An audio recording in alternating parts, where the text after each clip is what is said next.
La Syrie, c'est là que plusieurs Français se sont rendus ou ont essayé de se rendre au cours des derniers mois. C'est le cas de votre fils, monsieur. Il s'appelle Hakim. On en a beaucoup parlé dans les médias en France. C'était au mois de janvier. Vous aviez d'ailleurs témoigné sur l'antenne d'ITélé. Vous êtes accompagné ce soir de votre avocate, maître Agnès Dufetel-Cordier. Bonsoir, merci d'être là. Si vous êtes là aussi aujourd'hui, c'est parce que vous avez été entendu aujourd'hui par un juge d'instruction. À Paris, une information judiciaire a été ouverte dans ce dossier. Comment s'est passé l'entretien, maître ? Alors, vous avez assisté votre client absolument, oui, tout à fait. Ce qui était d'autant plus important qu'il est mineur, il a 15 ans, donc la présence d'un avocat est absolument indispensable pour lui.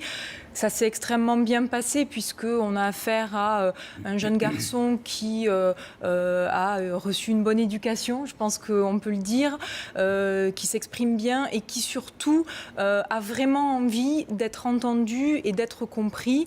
Et il souhaite véritablement pouvoir livrer tout ce qu'il a à livrer dans le cadre de cette affaire. Donc parce qu'il faut préciser qu'Hakim a été entendu également aujourd'hui par un juge. Oui, tout à fait.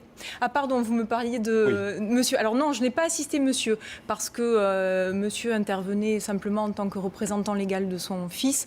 Donc là, dans ce cadre-là, pas d'avocat, mais moi je vous parlais effectivement de mon intervention auprès de son fils. Monsieur, qu'attendez-vous de cette enquête menée actuellement par la justice ?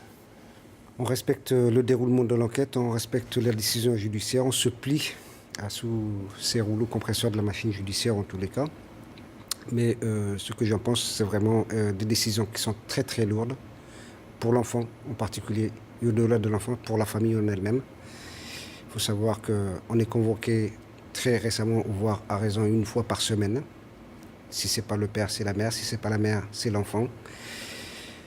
Donc à travers cet appel, je lance un appel à la justice, Madame Taubira, au ministre, de bien vouloir soulager cette pression judiciaire et ce suivi judiciaire, dans le sens où il faut privilégier, je dirais, l'éducation, la prévention plutôt que la répression. Il ne faut pas qu'ils oublient que c'est un gosse mineur de 15 ans, effectivement, mais au-delà de tout ça, qui est revenu de lui-même. Justement, il est rentré il y a 1 mois et demi. Comment va-t-il ? Comment s'est passé son retour ? Ce retour s'est passé dans de très bonnes conditions, si je peux dire, du moment que pour nous, je pars du principe que le pire est derrière et qu'il a pris conscience du danger et surtout qu'il a pris conscience que ce n'était pas sa place et non pas le but surtout pour lequel il était parti. Donc c'est pour ça qu'il est revenu de lui-même. Ce n'est ni nous, ni les autorités, ni personne qui a contribué dans ce sens-là. Que vous a-t-il dit précisément quand il est rentré, qu'il avait fait une bêtise ? Quel mot a-t-il mis dessus ? Il a demandé pardon à toute la famille, effectivement. Il reconnaît avoir commis la bêtise d'être parti, effectivement. Qu'il était à la recherche de certains repères. Vous savez, comme tout adolescent à 15 ans, 16 ans, 18 ans, on est un petit peu perdu, on se cherche des repères. Il a fait la connaissance du premier malveillant, je dirais. Il a tiré des leçons et des conclusions. Ça a été l'une des premières grandes leçons de sa vie. Et pour moi, le pire est derrière. Maintenant, il y a des questions qui se posent pour moi. C'est lesquelles ? Que doit-on faire pour réagir, pour prévenir ? Qu'attendons-nous ? Qu'est-ce qu'on attend ? Que ce soit le peuple que nous sommes, que ce soit les autorités, nos élus, qui sont élus et qui ont le devoir, le premier devoir, la protection de nos enfants, et en particulier des mineurs. Pour moi, c'est une question d'urgence. Qu'est-ce que vous souhaitez de la part du gouvernement ?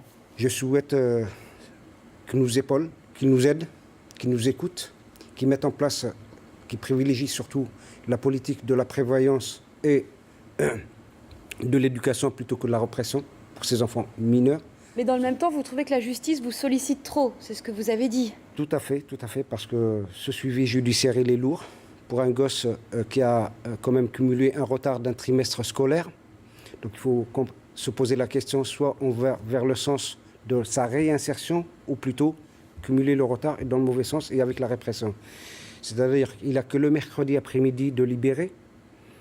On lui demande d'être bon élève, d'être exemplaire, d'oublier le passé, d'aller de l'avant. Mais dans ce sens-là, le convoquer tous les mercredis, si ce n'est pas lui, si c'est sa maman, si ce n'est pas la maman, c'est le père, je pense que ça ne fait que de réveiller ses blessures et ça ne lui permettra pas d'avancer, au contraire, mais de le retarder, de cumuler ce retard en particulier scolaire. Est-ce que votre fils est retourné à l'école? Il est retourné à l'école, effectivement, il a été rescolarisé depuis, je dirais, là c'est la deuxième semaine de vacances sur Toulouse, donc il a repris sa scolarité une semaine avant les vacances. Et comment ça s'est passé? Ça s'est passé normalement, sans plus. Est-ce que vous avez compris les raisons du geste de votre fils, ce départ en Syrie? On comprend ces gestes, ça reste une erreur pour moi de jeunesse, d'un adolescent, comme je vous ai dit, qui recherche ses repères. Il a été embrigadé, il a été victime, en tous les cas, il n'y a pas d'autre terme, que ce soit lui ou bien d'autres. Il a été victime d'une situation de la guerre en Syrie, de la politique menée en France depuis certaines années, parce qu'on n'a pas voulu voir la réalité en face. Aujourd'hui, c'est la Syrie, hier, c'était le Mali, et au préalable, c'était le Golfe, et ainsi de suite. Donc les guerres continuent de pays en pays. Moi, la question qui se pose au jour d'aujourd'hui, qu'est-ce qu'on va faire pour ces jeunesses, au plus urgemment?